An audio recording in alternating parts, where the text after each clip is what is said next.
Hello, everybody. Welcome to Pastrami Nation. We are the meat of pop culture. My name is Nolan Smith, and joining me today for this special interview, we have Pastrami Nation's own Rebecca Benson. Hello. And we have a special guest today. He is the writer of the new hit series from Mad Cave, Terminal Punks. Please welcome Matthew Erman. Hello. Yeah, that's my name. I am Matthew Erman. It's very nice to meet you guys both for the first time. I hope you're both doing well in the universe right now. Are you guys are you in the same city, or do you? We're in California, different cities. Oh, okay. So you guys are probably doing pretty all right. Hopefully. I can't complain. Yeah, life has become kind of weird this year, right? But for sure. I can't complain at all. It's, we're along for the ride. We're surviving, and we get to read quality comic books at home. So that's all you can. That's one of the many things you can ask for, and I'm glad that it's happening. And I've been reading a lot of comic books the past 9 months. It's so unreal. Just thinking about it again. I've been reading a lot of comic books, watching a lot of movies, mostly been at home, obviously, for a lot of reasons. Any standouts there? Any standout comics or standout movies that have popped up during this quarantine time? That's a good question. The one that I read most recently was Ultra Gash Inferno by Suhiro Maro, which is it's a weird Japanese Guro manga creator. It's reprehensible. The actual contents of the book are in no way okay to talk about, but it's a good read though. Totally an answer I did not expect at all in a million. I have very eclectic tastes. But Junji Ito is like a comparable, I guess, because it's kind of grotesque and it's very visceral, but there's something about the actual art that's like kind of entrancing and super beautiful. And so it's this weird balance of like, I'm looking at this really horrible, disgusting thing, but it's done and drawn so beautifully and so well that you have to appreciate that aspect of it. I absolutely see where you're going there. Yeah. Totally, man. Well, awesome. Well, we do want to talk about your new project, Terminal Punks. Launched the Mad Cave. So first off, can you give us a story? Tell us about Terminal Punks. Terminal Punks is about 4 teenagers that are en route to their first big show in New York, and also kind of in tandem, also traveling to New York is a cargo plane full of zoo animals that have been anesthetized with kind of an experimental drug. And the plane crashes and monsters break out in the airport, and our 4 crust punk teens have to basically survive in this really horrible situation. And it's a lot of fun. I know that's like a weird sting at the end. It's a lot of fun, but I really wanted to write like a really weird, fun cartoon thing, and it feels so good because I got my copies and they're it's so wonderful.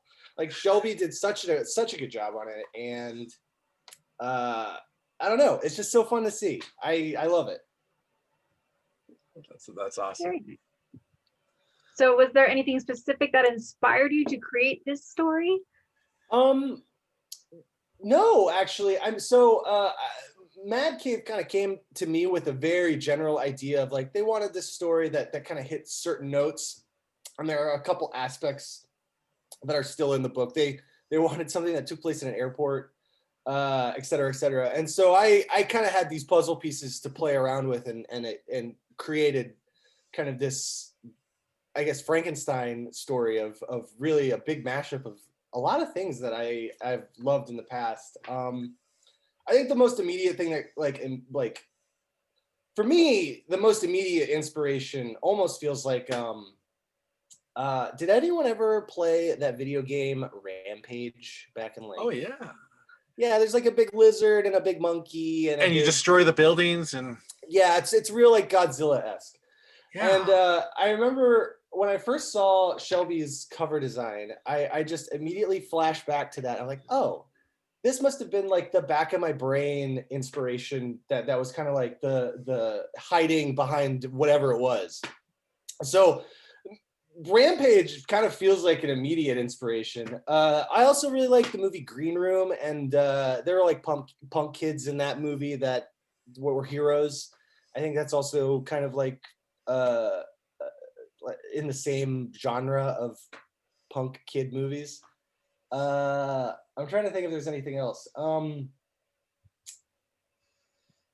No, I don't know. I listen to a lot of music. And Terminal Punks was really inspired by like listening to music and trying to like really capture the feel of it, I guess. So yeah, I don't know. There are a lot of cool things about it. Was there anything in particular that you were surprised by about the book? I'm asking you questions now. Oh, look at that. He turned the tables. Well, I got a kick out of it right from the beginning. I mean, the whole, the zoo transporting these things you can't quite see, and then all of a sudden, boom. And I'm a big, monster film fan. So to see anything with monsters in it, I'm going to love. Oh, yeah. I've really been loving like the new... the first Godzilla movie that came out with, I think Bryan Cranston was in it, was like okay, right? But the one they just did with what's her face, from Stranger Things girl. Yeah. That one was really good. It was really like I really liked the monsters in it. It felt they kind of built on the lore. Yeah, there was a lot more design and there was a lot more thought put in. I don't know. It felt good. Terminal Punks kind of has that too, because when I was working kind of with Mad Cave and Shelby came on, I really wanted them to design the monster. Like I wrote out what they were and like kind of really loose concepts of kind of what I thought they could be. I'm real bad with making monsters. I just kind of like, it's hard to describe what I see in my brain sometimes, and I just kind of resort to like, it's a big alligator or whatever. Which is not very writerly of me, I guess. But working with Shelby, they really made these monsters from the ground up. At my direction and Mad Cave's direction were very low. Not much of it, because they did such a good job, and I can't wait for more people to see like some of the weird monsters that are in the next couple issues and where it goes. It's such a weird story. But I don't know. Were we talking about inspirations? I forgot what we were talking about. I just started rambling. It was inspirations, and then you flipped the script on us. And we're like, well, we were warned that you were going to go crazy on this interview. So. I know. It's really hard to have a regular, normal conversation with people when publishers are just like, he's gonna go wild on your podcast. They said he's gonna go crazy. Expectations were set so high. I know. It's like, what do I have to do to, like, that's a lot to live up to. It is. Now, just to veer away from Terminal Punks just for a minute, you're no stranger to the world of comics. And I had just found out right before this interview, you're actually the writer of, one of my favorite indie books that came out in the last few years, Long Lost. Yeah, I was surprised to hear that you read it, actually. Thank you for reading it and enjoying it. That was the first comic book I did. It was like, I think the first issue came out in November of 2017. And so not that long ago. And like I've kind of been writing on the general success of or the perceived success of that book, I guess. And so it's been good. I'm excited to get more work out there. Long Lost was such a weird, like, personal story. I never thought it was going to get published. It was just like this kind of thing that me and my wife did. And when Scout picked it up, we were just like, we really got thrown into the wolves, because we wanted to do it like a original, like a big book. We could take our time.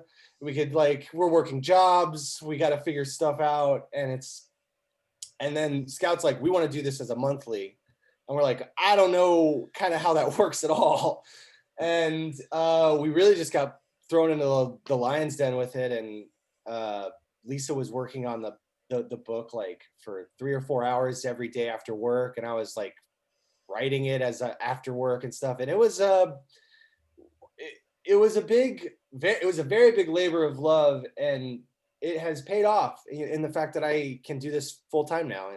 And I think it's like, I think if there's one thing I want to get across with like this, like Long Lost and it existing, is like 3.5 years ago, I wasn't a comic book writer. And it's just like, you can create something and put yourself out there and try to, trying to do something. And that's all that Long Lost was like an attempt. And it led to stuff. And I always encourage people, to get out and like make their ideas and write their comics and see what happens and get into the industry. And because every time like a saga comes around, it helps everybody, because everyone's buying that book, and that means everyone's buying more books. So I always try to push people to be creative in this field, which is so welcoming to new creators. And I'm, like I said, Lisa and I have only been doing this for 3 years, and I feel very, very lucky to have had what I've had happen. So thank you for enjoying Long Lost. That's a long way of saying I'm very grateful for people that read that book and have supported me getting more jobs. Really, that's what you guys have done. Oh, and it was so cool to see, because Long Lost is this very serious, like you said, personal story. And then from there, we talked a little bit about your other projects. You've went to Care Bears, you went to Dark Crystal, and now at Terminal Punks. Terminal Punks is like a total opposite of what Long Lost is. Like it's more it's this cartoony story with big monsters at an airport versus being stuck in the middle of the woods trying to find your mom. Yeah, I before I was writing comics, I was writing short stories, and I did poetry and stuff, and I tried getting work and tried getting published in that field, and it just, some things just don't work out. And part of it being in that world is always like never really having a thing that you always write about. And I always, like, right after Long Lost, I did Care Bears, and that was like, it's a really weird switch to go from this big like horror thing and then do this thing for kids. And it was, I wrote it with Nadia Shamus, and like, it was a really refreshing experience. And I think one of the things about working in comics and being a writer in this field, and I'm sure it translates to other writing professions as well, but like, you get the opportunity to write a horror thing and then be like, oh, I want to do something lighter and more fun, and that doesn't require all this emotional currency to create. And then you can do something like Care Bears, and it's still rewarding, and you still get to go to the conventions and like give it out to kids, which is a really great experience. It's like different than hanging out at conventions with adults. It's like a different. It's really nice. And it's just, I don't know. It's one of the best things about comics is getting to bounce around and do different genres. Dark Crystal was like this really fun fantasy that I got to do, and I've never written fantasy before, and it was just it was a really fun, weird experience. I hope everyone gets to write for Dark Crystal. Goals to shoot for, that's, but I mean, it's Dark Crystal too. I mean, that's pretty awesome. Yeah. So, I mean, oh, that's awesome. What I really appreciated in Terminal Punks was the character developments between your characters, kind of your average teenager to not so average, and just to see they're playing off of each other and their vibes, and see what their strengths are going to be in the situation that they're stuck with. Like, what are they going to do? Yeah, no, thank you. I really love the characters of Terminal Punks. Like, it's so weird when you like sit down and make like a I don't know if you do you guys write, or I'm assuming you write because you do the Pastrami Nation, but Yeah. did you like do creative writing? Like, do you write your own comics or do you do poetry? I love poetry. I self-published one years ago. Yeah. Yeah, no. And so it's like when you're sitting down and you're like making a character, it's like that really is the most fun part. And for me, a lot of that comes when I'm like actually sitting down and I'm like writing the script. And it's, you really get to figure out like who these people are and how they tick and how they would react. Right. Yeah. And Mad Cave and the editor on this book, Chris Sanchez, they really supported the kind of weirdness and the I mean, it's not super weird, but it's just like the way it's written is not I would say traditional, and they really edited it to that strength, and Chris did an incredible job you know, making me look like a better writer, so I'm really thankful to him. But no, thank you. I'm glad that the characters came through. I have my favorites. Do you have any favorites so far? Have you? I'm assuming you've only read the first issue. Correct. Yeah. They all. It's a wild ride. It is. And so I was wondering if you had like pulled influences from back, you know, your social cliques in high school and whatnot. Oh yeah. Okay. Absolutely. I mean, I was in high school. What was I? Oh, excuse me. In high school I was like, I actually had very similar hair. This is not intentional, but it's circumstance. But so in high school, what was it? I was like, I don't know. I wanted to be nominated for superlatives for best hair. That was like the one goal that I had. I didn't get it. And other than that, like my high school was enormous. There was like 2,400 kids, and like I was a class of 600, and I barely knew like 15 people at the tops. It was just so spread out. So I was very, you know, very in my own world in high school. But yeah, I did have a couple of friends that were from. So I grew up in Kettering, Ohio, and then like the nice, really fancy pants neighborhood was Centerville, and that's like right next to Kettering.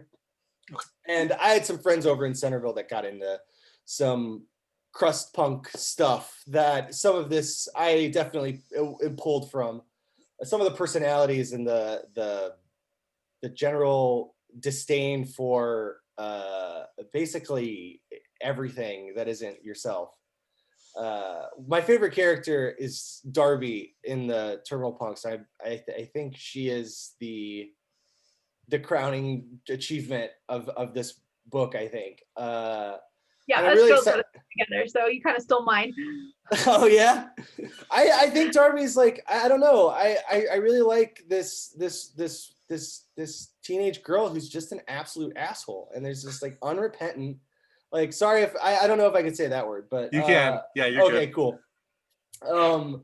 She's just so mean, and I like, I don't know, girls are like that, and people are like that, and I think it's one of those real life. Yeah, it's real life. People can be all sorts of ways, and I think that I've met some asshole teenage girls in my life that were just so mean and just knew it and just thrived off that energy.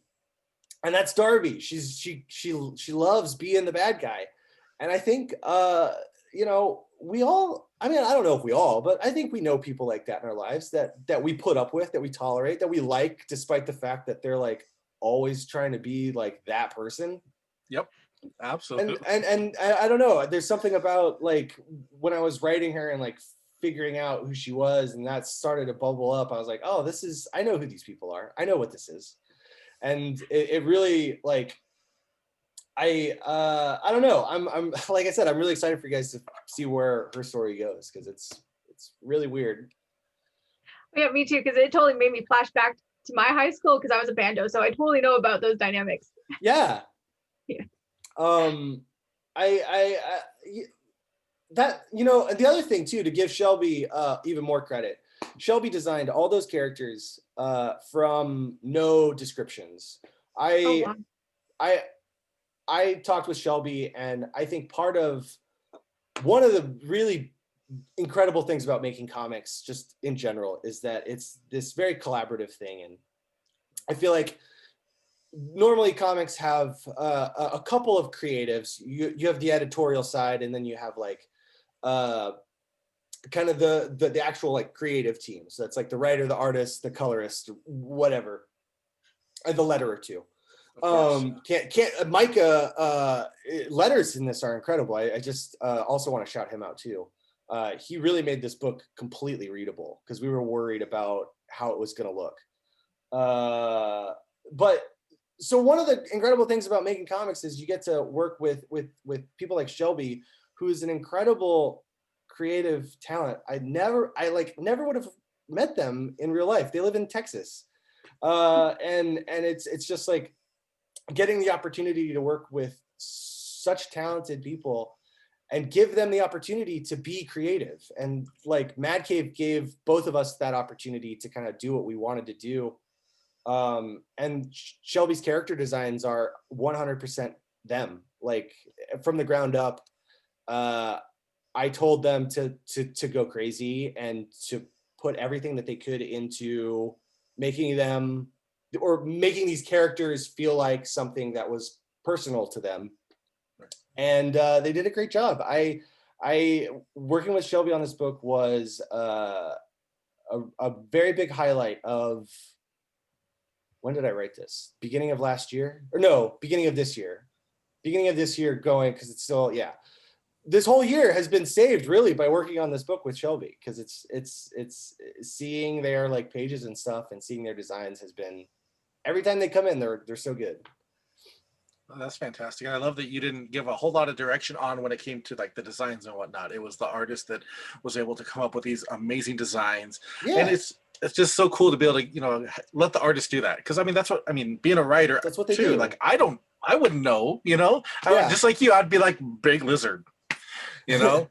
So it's like you have to do like you know, it's a collaborative thing, and I think that's the best part about it is that I'm not an artist. I am an artist, but you know, I don't draw. I'm not an illustrator. I can't. I don't have that technical artistic side.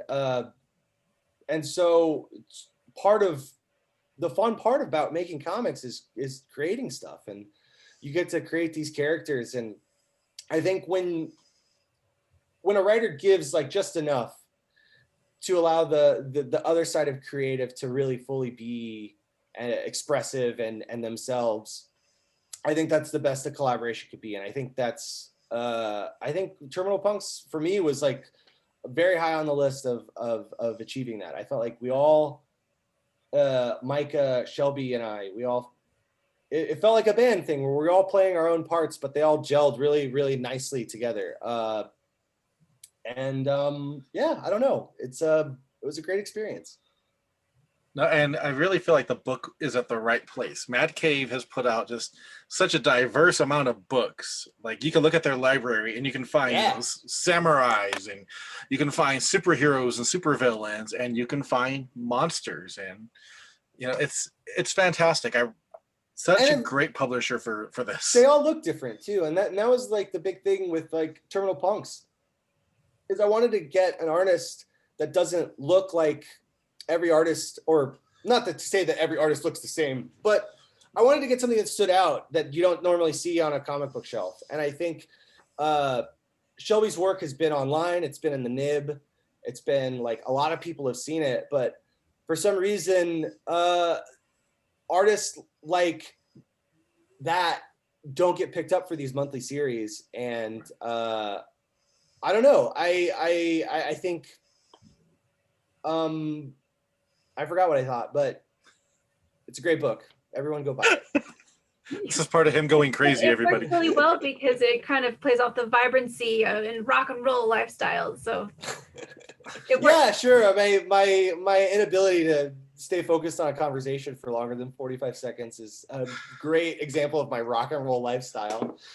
And it embodies you going crazy. Yeah. Everything is cohesive. I don't know. What have you guys been reading? What's been good? I haven't gotten out of the house in the past week, so I've been kind of locked in. Rebecca, do you have anything that pops in your head? I do, but I'll let you go first. But definitely Terminal Punks, Hollywood Trash, Pantomime, kind of Mad Caveman myself, so got to stick to what I know and love. For sure. And enjoy. Yeah. I mean, one of the great things about comics is like the publishers are so diverse that you can kind of have publisher loyalty for and be kind of reasonable about it because you generally like the creators, you generally like the stories they put out. So it's one of those cool things where it's like when you say like I like Mad Cave books, I know exactly what kind of books you're into and what kind of books you're reading. And I run into so many people that like Vault's titles too. And I thought I was about to say Vault, because I have quite a few of their books, including what's the one, Rebecca? The Autumnal, Yeah. Oh, which yeah, is that's really good. such a good book. And I think they just put out It's Giga. Chris Sheehan's the artist on the Autumnal. Autumnal. right? I want to Yeah, Chris. say yes. The art in that book is gorgeous. I was like really blown away by the art in that. And it's so eerie, you know. It really Again, is. like, you like when you get to the end of that first issue, you're like, It really gets it was a good first issue. I really liked it. Another book I picked up recently was We Live from Aftershock, and it's kind of about end of the world type of thing. Like the aliens told us like, hey, the world's gonna end. Here's so many bracelets to put on your kids. On this day, we're gonna come pick them up, but the world's ending. So that's it.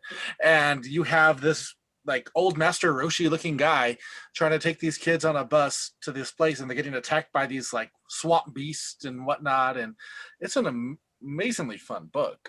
Who wrote it? I haven't caught that on my radar. Do you know It's who wrote Merca. It's that? Mirka Andolfo? Yeah. Oh, cool. No, not Merca and Adolfo. And Anada, I want to say. It's two brothers that wrote it. And okay. they wrote it and they did the art. And it was a surprise for me, you know. Aftershock, they've put out really good titles, you know, Rough Riders and whatnot. And We Live looked very fun. So, you know, I picked that up. Dead End Kids, just read the new one from Frank Gogol from over at Source Point Press. Mhm. And very dark, you know, mystery kind of book. We tend to, I think both Rebecca and I kind of tend to go away from superheroes, and we go to like the outskirts of comics, and that, you know, we love to see what other stories can be told, because any story can be told in the comic book format. Right. You know, it's really interesting. I mean, DC and Marvel have such a huge sharehold of like just the comic book shelf. But really when you like go up and down the comic book shelf, it's like I would say it's about half and half really of just like the quote unquote indies from like Boom and Image. I mean, Image is like maybe the big three. Exactly. I So it's can't like- really consider them indie anymore. But at the same time, they're not doing cape books. Like they're doing creator owned like original content, original ideas. That's true, and it's always Department of Truth I've been reading, which has been like really good. Yes, shocking ending on that first issue too. I know. So I think one of the things about comics that's so interesting in the book industry is that specifically even the direct market, when you look at like the comic book shelf, is like, yeah, you have like half of it is cape books, and I think that's always going to be a part of it. But a bigger, and I don't know, I mean, it just feels like a larger part of the share is going to these independent publishers like Boom and Vault and Aftershock and Scout that have been, and Mad Cave too, and that have been putting out really interesting looking books that are, I don't know, I haven't seen books like this get, like, I don't know, maybe it's just because my stuff's getting published, I'm like, people haven't even published me, so something weird must be going on. But no, but I think you're right though, because we are seeing more of a boom of it, and I think a lot of it comes from, we've seen a lot of people come up from the indies and then they jump into like the big Marvel DC, and then they jump back. Donny Cates, Cates, started, indie. jumped to Marvel, and then now he's doing Image and stuff. And I think people are starting to realize that there's a lot of good books out there that don't have to be part of the big three or big four. I always like to put Dark Horse in there too. But like Villainous from Mad Cave, when we had Stoney on the show, and he said how it sold out and the first printing, and that was just such an amazing thing, because that means that many more people are giving it a shot. And that's all it takes. Give it a shot and you will enjoy these books. I think the hardest thing, I mean, for me, I mean, like I said, I'm still new into like being a regular comic book person. Before this, like I went, like I hate to say it, I didn't have a relationship with a comic book store. I got my stuff on like I went to a bookstore here in Columbus, and I got my trades. And it wasn't until like I got into the industry and kind of understood how the direct market works and how the single issues works. It's really like it can be so frustrating, because it's such a wonderful system of having serialized content, and it's like it's really hard to get that now. Like everything that you consume is either like short form, like a movie, or it's completely available to you as soon as it's all out, like streaming services. And comics, and I think maybe a couple of TV shows are the only things that are doing and like staggering the way the storytelling is told. Like, and it builds the anticipation, waiting for that next. I think part of the joy of experiencing comics for a lot of people is the 30-day wait in between each issue, sometimes 2 weeks. It mimics the anticipation that you get, when you're watching your favorite television show, and it leaves on a cliffhanger. You have to wait a week to find out. And you're like, I can't wait. Yeah, it takes up your brain real estate. You're thinking about, not that thing not being resolved. And it makes you so much more of a fan of it. I think that's why people like The Mandalorian so much, is because it staggers its releases every week. People get a little bit of and you're like, oh my God. Yeah, you get that, you get those endorphins on Friday when it comes out. You're super happy for an hour 15, and then you gotta wait a week. And people, like, I don't know, it's that endorphin cycle. It's like that feedback loop. And I think serialized content is good at that. I don't know if it's good for us as humans, but it's definitely good at doing that. And I tend to like stories more when I'm invested over a longer period of time versus consuming something like rapid fire. Things tend to be more memorable the longer it takes to. It's like, when you're eating a really good plate of food, you just try to savor it. You don't just gobble it all up. Yeah, you don't McDonald's it and just Yeah, that's when you're shame eating, and you don't want to remember this meal. But those nuggets are going in, Yeah. Oh man, they warned you would be crazy, yeah. So how do you feel that the reception has been since the first issue's release? So Terminal Punks is not out yet. It comes out next week.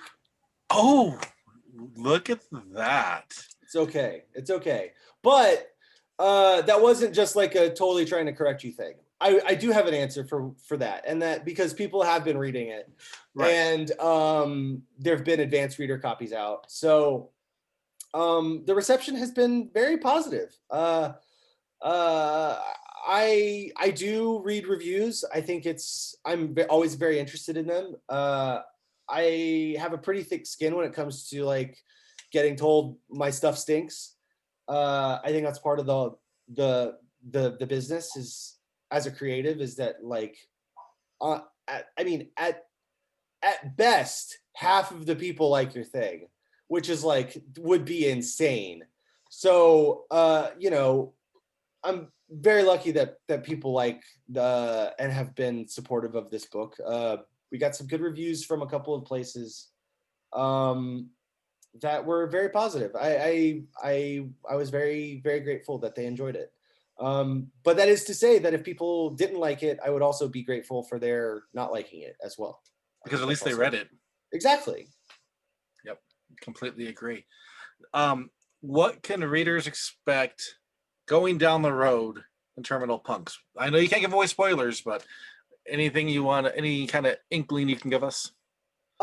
Yeah. So, no, I don't think I can spoil anything. Actually, I don't even think, truthfully, I don't even think I could say a sentence that would Without give spoiling away something? without. I don't know how to talk about the book without it being like the setup, because it goes to such weird places. Okay. I don't know. That's okay. I'd rather it be a surprise for people as they read it. Yeah, I think if you like the characters and you read it and you take a chance on it and you like, or you're interested in the characters, I think this book is it's very much about the main four characters, main five. There's another character that gets kind of added in later. But every single issue, this is something I can spoil. Every single issue takes place from the perspective of one of the teens. So Okay. This issue, chapter 1, is Key is introduced as kind of the main character of this issue. And that's the monologue that's kind of running throughout this first issue. The next issue is a different member of the band and their monologue through the entire situation. Oh. So as the story progresses, you learn more about each of these characters and kind of how they perceive what's happening. And I wanted to do that because I didn't feel like there was any it didn't feel like there was a main character of this book. It felt like the band and them as a unit was like the chief instrument of like the audience getting to connect with the story. And that's why it starts with the drummer. I play drums, but I think the feeling is that the drummers are often the most forgotten member of the band. Sometimes they're often in the back, but they're the most important, and they can be. And that's why I wanted to start it off with Key, who is the drummer, because it's a way of me saying, like, he's not the lead singer. We're not going to really focus on like the lead singer of a band. It's about the band as a whole and these kids as they like work through this very strange situation. Oh, so there you go. Yeah, and Yeah. make sure everybody check out Terminal Punks. Comes out next week. What? So next November week. 11th. There we go. November 11th. Yeah, I think it'll Veterans be out Day. November. Yeah. Yeah, that's a holiday. I didn't know that. Yeah.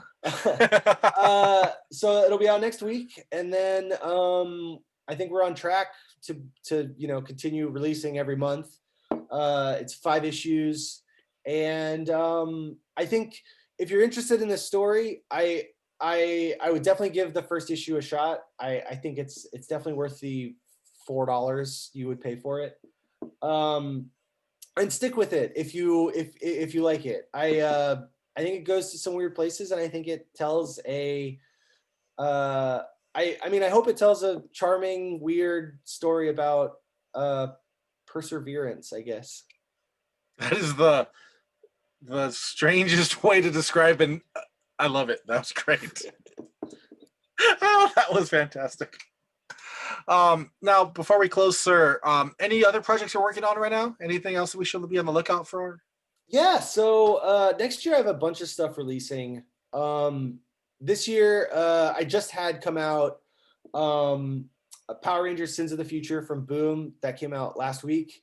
If you're a Power Rangers fan, I think it's a cool read. I tried to write it so that people can get into it and not know too much. Like, if you know who the Power Rangers are, there's a pink one and a blue one, you'll probably get the general premise. And they do like a lot of motions, and then they turn into Rangers. Yeah. So that's it. So I wrote one of those. That's out. It's a really cool book. Next month, the trade collection of Dark Crystal comes out that I wrote, which is really cool. If you like the Netflix series, my arc was about Mayrin, the queen of the Netflix series. It was really cool. Getting to work with Henson was like a dream come true. I can imagine. Yeah. It was really wild. And then next year I'm doing a book with Vault called Bonding with Emily Pearson. She did Submerged, or not Submerged. She did I'm forgetting it. This always happens. The Wilds. She did Oh, the the Wilds. Wilds. Yeah. Emily did the Wilds with Vita, and she's doing The Vein with Elliot right now. That's through Oni. Oni's doing that one. Okay. That's a good publisher, yeah. Yeah. And I have that coming out next year. That's going to be Vault's hopefully going to be announcing stuff soon about that. It's a very strange book. Oh, I'm looking forward to that. I can't wait to talk about that one. Vault always again has that diverse library, but they like to go to the very dark parts of the world. So yeah, and I'm working on a bunch of other stuff that I can't talk about quite yet, but I don't know. It's really exciting, and I hope everyone continues to be interested in the things that I write. Nobody needs to be. It's so weird that everyone reads these things that I write. Thank you for doing that. You don't have to, and it's incredible that you do. So, yeah, 2021 is going to be, I have a lot of stuff coming out. So everyone's going to be real sick of hearing about me. We shall see. Where can people find you online, sir? Twitter is the only thing I have. Okay. You can find me on Twitter at Matthew Erman. And that's just how it is. And then I have a website if you want to contact me about writing your Marvel or DC comic book, if you're Marvel or DC. Look at that. Dark Knight Metals. Yeah, why not? Yeah, Twitter or just my website. But you can usually just hit me up on Twitter. I'm cool with that. Twitter's amazing for connections. So yeah, absolutely. Well, we do thank you so much for your time, sir. I want to encourage everybody again, please go to your comic shop. Tell them you want to read Terminal Punks from Mad Cave and give it a shot. It's $3.99 for the first issue. Give it a shot and see what you think. Give independent comic books a shot. You'll be surprised at the stories you find. Yeah. So thank you so much, sir. Signing off, this is Nolan Smith. We are Pastrami Nation. We are the meat of pop culture.